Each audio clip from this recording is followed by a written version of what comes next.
बिस्मिल्लाहिर्रहमानिर्रहीम। हज़रत आदम अलैहिस्सलाम दुनिया के पहले इंसान थे और अल्लाह के पहले नबी थे और हज़रत आदम अलैहिस्सलाम से ही इंसानियत की नस्ल आगे बढ़ी।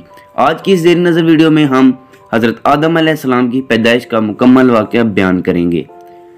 दोस्तों, खुदाए शाना व तआला इरशाद फरमाते हैं कि वो वक्त याद करने के काबिल है कि जब हमने फरिश्तों से कहा कि मैं ज़मीन पर अपना नायब भेजने वाला हूँ, तो इस पर फरिश्तों ने कहा कि क्या तू उसको ज़मीन पर भेजने वाला है जो ज़मीन पर फसाद बर्पा करेंगे। तो इस पर अल्लाह ने फरमाया कि तुम्हें उस बात का इल्म नहीं जो मैं जानता हूँ। अल्लाह ताला ने हज़रत इस्राईल अलैहिस्सलाम को हुक्म दिया कि दुनिया में जाओ और ज़मीन से एक मुट्ठी मट्टी रंगा रंग जमा करके लाओ और तमाम ज़मीन से जमा करके लाओ।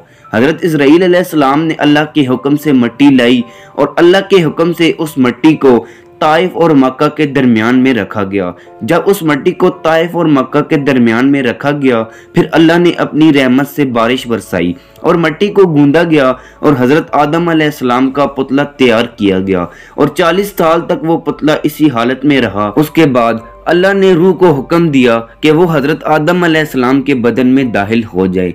हज़रत आदम अलैहिस्सलाम में रूह डलने के बाद तमाम फरिश्ते हुक्म खुदावंदी से सजदे में झुक गए, क्योंकि अल्लाह ने उनको हुक्म दिया था कि जैसे ही हज़रत आदम अलैहिस्सलाम में रूह डाली जाएगी तुमने सजदा रेज हो जाना है। मगर इब्लीस ने वहां पर सजदे से इनकार कर दिया और कहा कि मैं आग से बना हूँ और हज़रत आदम अलैहिस्सलाम मिट्टी से बने हैं, मैं उनसे अफजल हूँ। इस पर शैतान ने तकब्बुर किया और उस तकब्बुर की बना पर शैतान को फरिश्तों से निकाल दिया गया। वो इब्लीस जो फरिश्तों का सरदार था, उसको तकब्बुर की वजह से अल्लाह ने अपनी रहमते खुदावंदी से महरूम कर दिया और उसको फरिश्तों से निकाल दिया और उसको रोंदा गया। और फिर हज़रत आदम अलैहिस्सलाम से फरमाया कि बेशक ये तुम्हारा खुला दुश्मन है।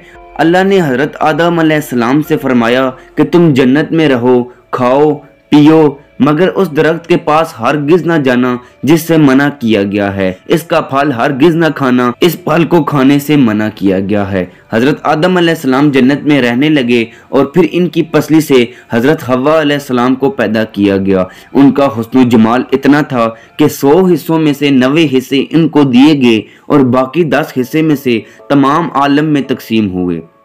इब्लीस सबसे पहले ताऊस के पास गया और उसको याद दिलाया कि हम इकट्ठे रहते थे, मेरा ये हक है कि तू मुझे जन्नत में लेके जाए और कोई मुहाफिज देखे भी ना, तू मुझे जन्नत में पहुंचा दे ताकि मैं अपने दुश्मन हज़रत आदम अलैहिस्सलाम से बदला ले सकूं, तू मुझे जन्नत में पहुंचा दे। इस पर ताऊस ने कहा कि तू दुदकारा गया है, अब मैं तुझे जन्नत में नहीं ले जा सकता, अलबत्ता तू सांप के पास जा तो वो तुझे जन्नत में ले जाएगा।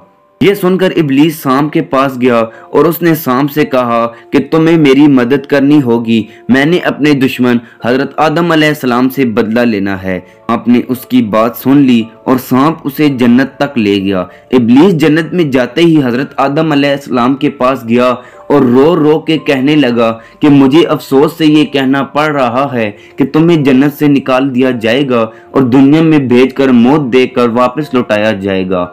ये सुनकर हज़रत आदम अलैहिस्सलाम परेशान होने लगे। तो फिर इब्लीस ने कहा कि अगर तुम इस दरख्त का फल खा लो जिससे खुदा ने मना किया है तो तुमको मौत नहीं आएगी। इस पर हज़रत आदम अलैहिस्सलाम ने कहा कि मैं अपने रब की नाफरमानी नहीं कर सकता।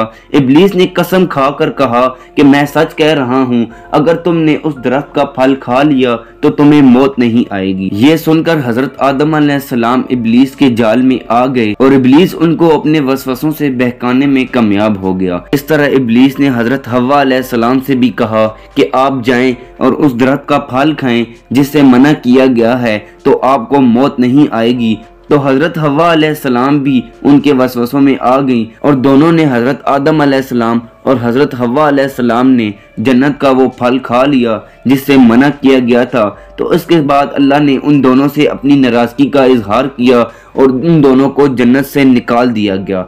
हज़रत आदम अलैहिस्सलाम और हज़रत हव्वा अलैहिस्सलाम को जन्नत से निकाल कर दुनिया में भेज दिया गया और यहीं से फिर नस्ल इंसानियत की शुरुआत